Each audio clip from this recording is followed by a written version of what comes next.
Halo sobat, jumpa lagi melanjutkan kisah Nogo Sosro dan Stapu Inten untuk sobat semua. Pada kesempatan ini kita mengambil episode Mencegat Sawung Sariti. Selamat menikmati. Salam budaya.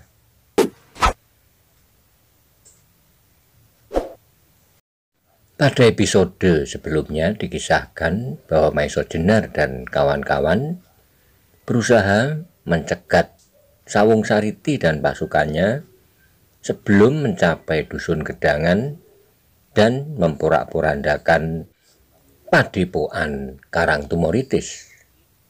Bagaimana kisah selanjutnya? Simak bersama-sama.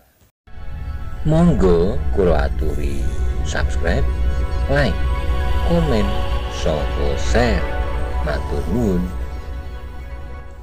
Pada hari yang ke-12 sekali lagi datang seorang berkuda.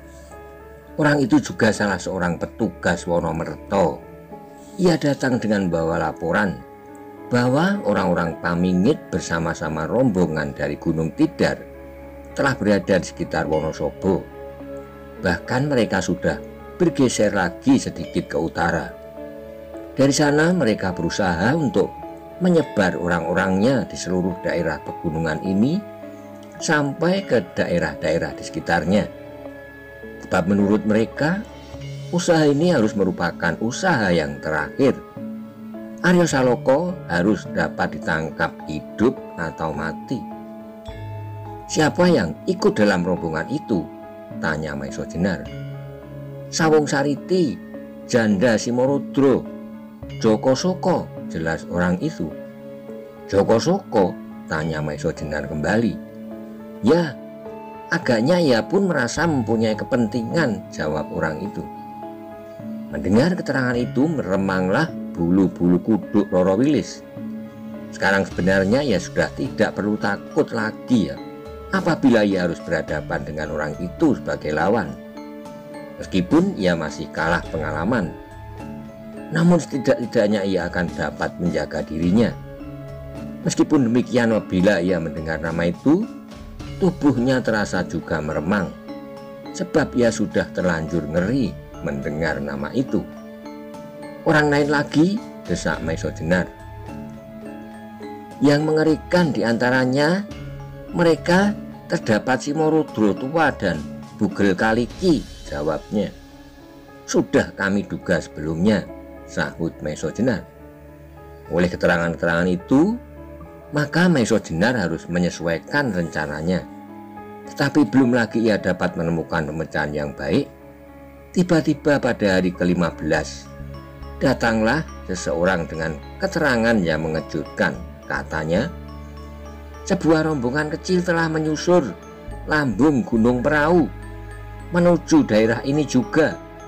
Mereka dipimpin langsung oleh sepasang uling dari Rawapening. Wonomerto mengerutkan keningnya. Dari wajahnya yang tua itu mancarlah api kemarahan tiada terhingga. Sungguh merupakan usaha gila-gilaan. Uling itu akan bersyukur juga kalau Banyu Biru jatuh ke tangan Lembu Soro.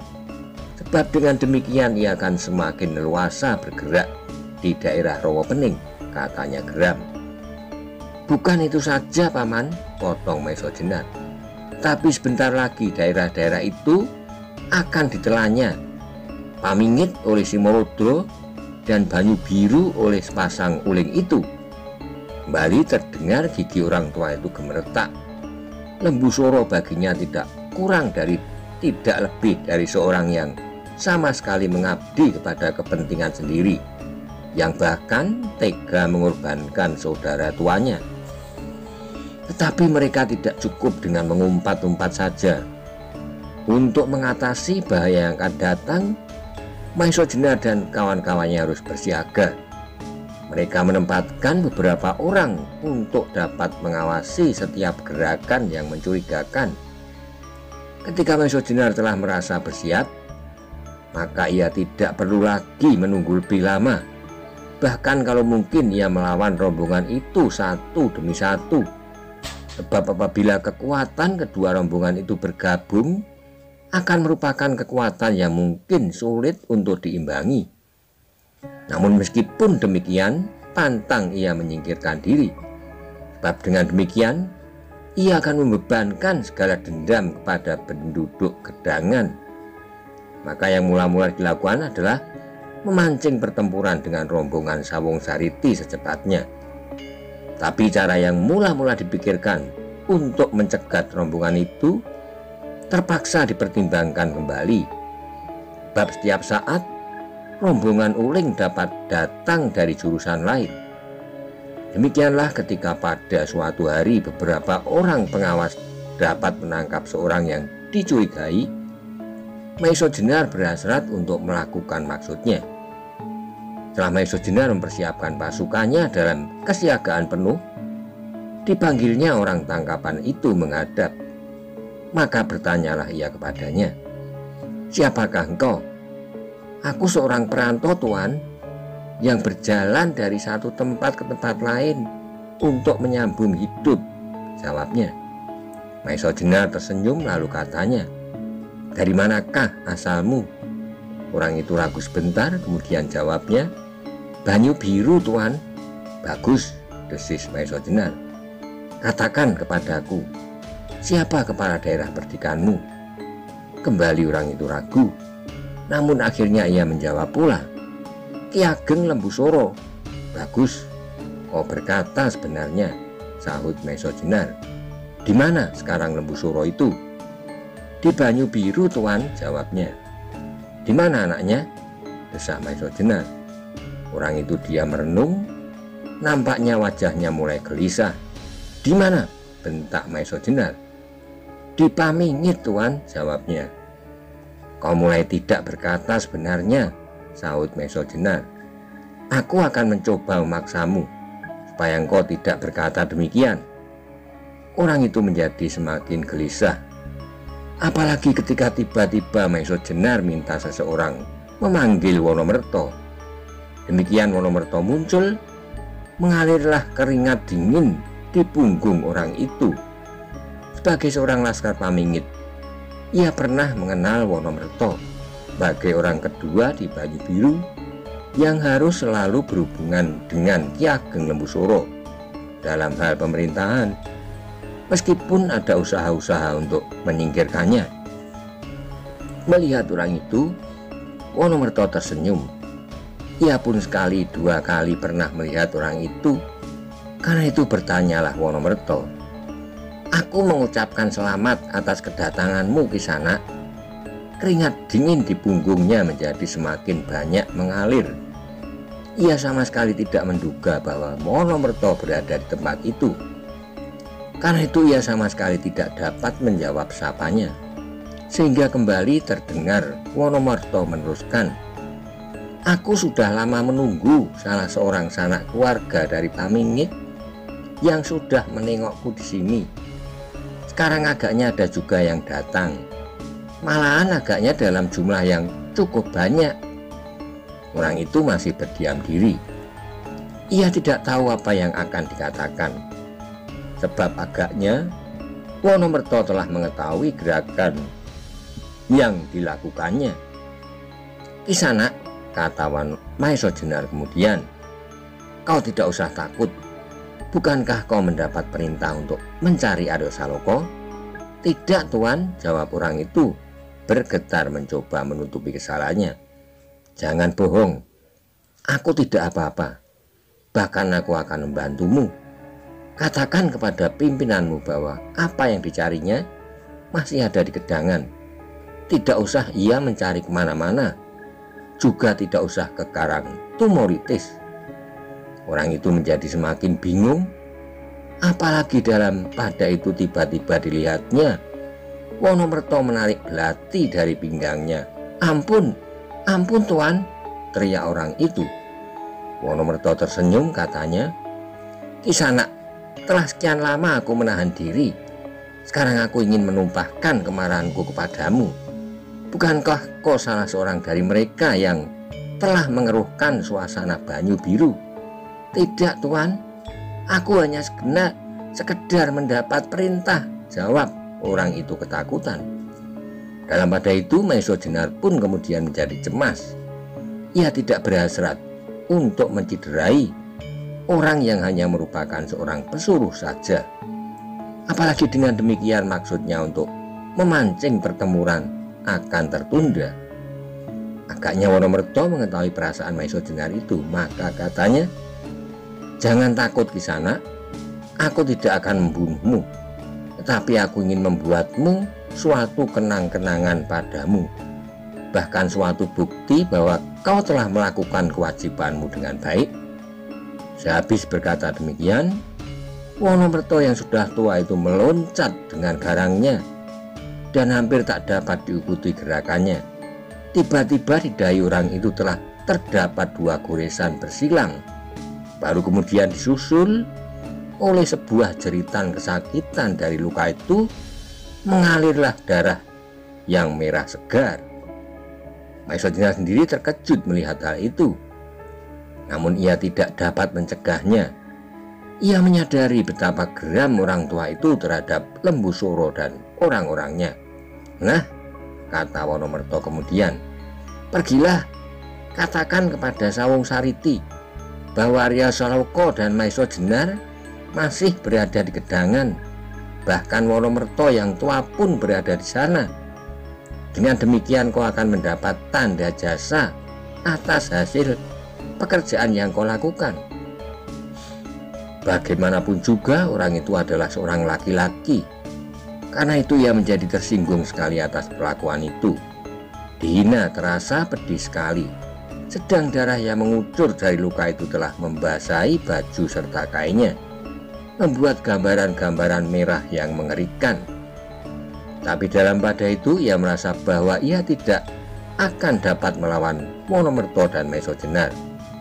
Maka yang dapat dilakukan kemudian hanyalah mengumpat habis-habisan. Tuan telah menghina aku. Ini berarti bahwa Tuan telah menghina pimpinanku. Jangan Tuan mengira bahwa Tuan akan luput dari hukumannya. Tunggulah Tuan, aku akan kembali sekali lagi dan menggoreskan silang ke dahi Tuan." Sekali lagi Wonomerto tersenyum aneh, jawabnya, "Pergilah sebelum aku menambah kenang-kenangan pada tubuhmu. Katakan kepada pimpinanmu bahwa seandainya mereka yang datang, pada dahi mereka lah aku akan membuat tanda silang itu." Penghinaan itu sudah melampaui batas karena orang itu sudah tidak mau menunggu lagi. Cepat ia meloncat, lari secepat-cepatnya kembali menghadap Sawung Sariti. Sepeninggal orang itu segera Maesho Jenar mengatur pasukannya, sebab orang yang dilukai oleh Wonomerto itu pasti akan menambah-nambah cerita. Dan kalau demikian maka keadaan akan menguntungkan sekali, sehingga Maesho Jenar tidak harus melawan 2 rombongan dari jurusan yang berbeda sekaligus di bawah pimpinan masing-masing orang-orang buas yang sakti. Demikian apa yang diharapkan itu datanglah. Pada pagi berikutnya seorang pengawas melaporkan bahwa dari arah selatan nampaklah barisan berobor mendekati Gedangan. Itulah barisan Sawung Sariti. Maesho Jenar cepat menyiapkan orang-orangnya. Ia sendiri beserta Kanigoro memimpin laskar yang langsung akan melawan pasukan yang datang. Sedangkan Aryo dan Wonomerto dibantu oleh Wirodopo diperintahkannya untuk kemudian menyerang dari sayap kiri dan kanan. Dengan demikian Maesho Jenar dan Kanigoro akan dapat lebih dahulu memilih lawan-lawannya. Apabila Bugel Kaliki dan Simorudro berada dalam pasukan itu juga, seharusnya kedua orang itu menjadi kewajiban Maesho Jenar dan Kanigoro. Untunglah bahwa di Karang Tumoritis, Maesho Jenar atas tuntunan tidak langsung dari Kebu Kanigoro telah menemukan inti dari ilmunya. Setelah ia berhasil merogoh sukmo, dengan demikian ia tidak lagi gentar menghadapi si bongkok dari Gunung Cerme atau harimau liar dari Lodaya itu. Kemampuan Kebo Kanigoro sendiri tak perlu diragukan lagi. Ia adalah saudara seperguruan ayahnya, Ki Ageng Pengging Sepuh. Bahkan ia memiliki kesegaran yang lebih mudah dalam olah kanuragan, sehingga beberapa orang mengatakan bahwa Kebo Kanigoro mempunyai beberapa kelebihan dibanding ayahnya. Pasukan berobor itu kemudian berhenti tidak seberapa jauh dari gedangan. Agaknya mereka menunggu sampai fajar menyingsing. Demikianlah ketika matahari telah menjenguk dari balik cakrawala, bersiaplah kedua pasukan yang sudah saling berhadapan itu.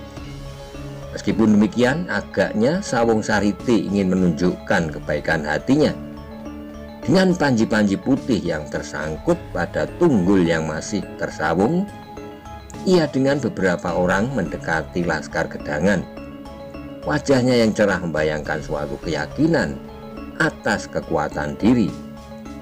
Melihat wajah itu, Maeso Jenar menjadi bersedih hati. Matanya membayangkan kecerdasan otaknya, dan langkahnya tetap menunjukkan bahwa Sawung Sariti adalah seorang anak yang berani. Apalagi di bawah asuhan seorang sakti yang bernama Ki Ageng Soro Dipoyono. Sayangnya bahwa di dalam dadanya tersembunyi beberapa titik-titik hitam yang mengotori kebesaran pribadinya. Di belakangnya berjalan dua orang pengawalnya. Seorang yang bertumbuh tinggi, agak kurus, mukanya runcing bermata sipit, dengan alis yang tebal hampir bertemu pangkalnya. Sedang yang seorang lagi bertubuh besar kekar. Meskipun ia tidak setinggi orang yang pertama, namun ia termasuk seorang yang tinggi pula. Matanya tajam memandang ke depan seperti mata burung hantu. Di pinggang kedua orang itu tergantung masing-masing sebuah pedang panjang. Sedang di lambung yang sebelah terselip pisau-pisau belati pendek. Maeso Jenarlah yang kemudian melangkah ke depan, menerima kedatangan Sawung Sariti, yang ketika itu telah berdiri berhadapan.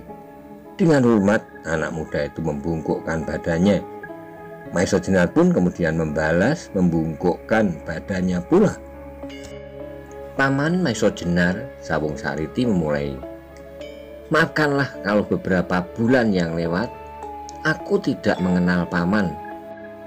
Ah, tak apalah, jawab Maeso Jenar. Kemudian Sawung Sariti meneruskan. Kedatanganku sebenarnya tidaklah bermaksud jahat. Meskipun paman beserta Eyang Wonomerto telah melukai salah seorang pesuruhku, namun aku dapat memaafkan kesalahan kalian berdua. Mendengar perkataan itu, Maeso Jenar mengerutkan keningnya. Sejak pertemuannya yang pertama, ia telah menyesali kesombongan anak itu. Maksud kedatangan kami, Sawung Sariti meneruskan, sekedar untuk memenuhi permintaan Eyang Soro Dipoyono.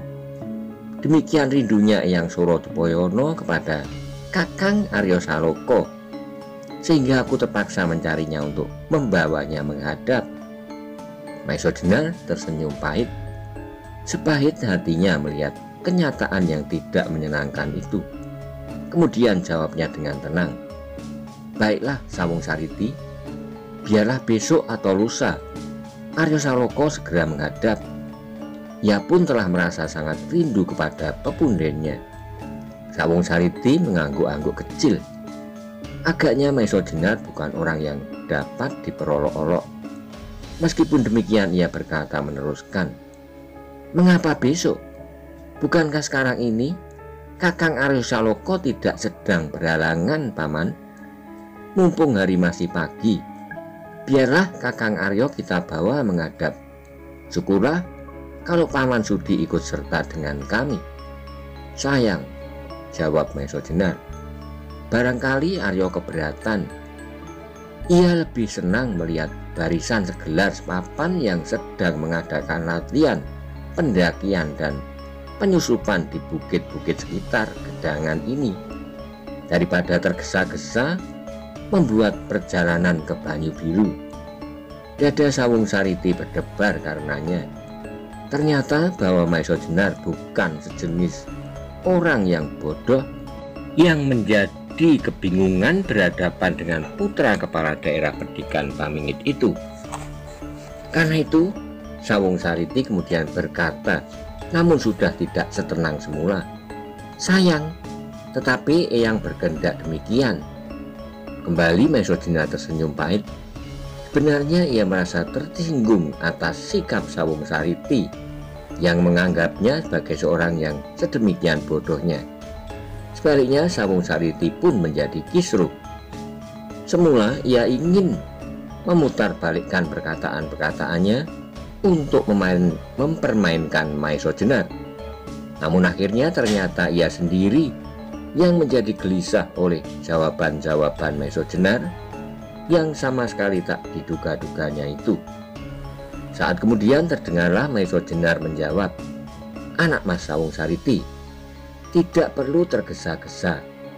Aku ingin mempersilahkan anak Mas untuk beristirahat barang sehari 2 hari di pedukuhan ini, menikmati cerahnya matahari di lembah terpencil ini." Ternyata kemudian Sawung Sariti sudah tidak dapat lagi mengendalikan perasaannya. "Aku tidak punya waktu. Aku ingin membawa Kakang Aryo Saloka sekarang juga." Maiso Jenar tertawa pendek. Ia menjadi agak geli melihat anak yang sombong itu nampak jengkel.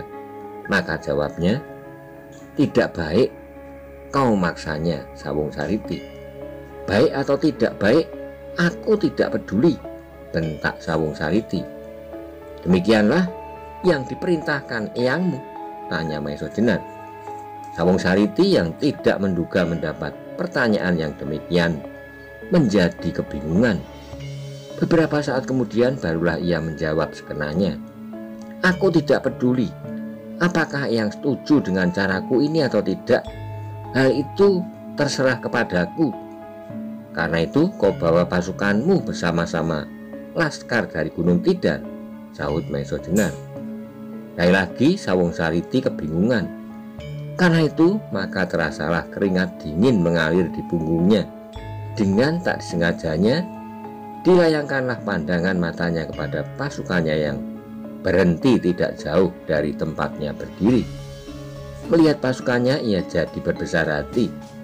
Di antaranya terdapat orang-orang pilihan seperti Galunggung, orang yang dipercaya penuh oleh ayahnya untuk memimpin pasukan Pamingit yang berjumlah besar itu, Janda Simorodro dan Joko Soko. Dan yang lebih hebat lagi, di dalam pasukannya itu pula terdapat 2 orang tokoh sakti yang jarang ada tandingnya, yang dendamnya setinggi gunung tersimpan di dalam dadanya. Simorodro dari Lodoyo yang baru saja kehilangan menantunya, dan Bugel Kaliki si bongkok dari lembah Gunung Cerme. Oleh banggaannya itu timbul pulalah kesombongan Sawung Sariti. Katanya, "Paman, ketahuilah bahwa orang-orang semacam Simorodro tua dan Bugel Kaliki itu tunduk pada perintahku. Apakah kira-kira Paman Maiso Jenar akan bersikap lain?" "Ah," desak Maiso Jenar, "cerdik juga engkau menggertak aku." Mendengar perkataan itu wajah Sawung Sariti menjadi merah. Orang-orang kebanggaannya itu agaknya dipandang rendah oleh Maiso Jenar. Maka sambungnya ingin memberikan penjelasan lebih banyak. "Paman, belumkah Paman mendengar nama-nama Simorodro dari Lodoyo dan Bugel Kaliki dari Gunung Cerme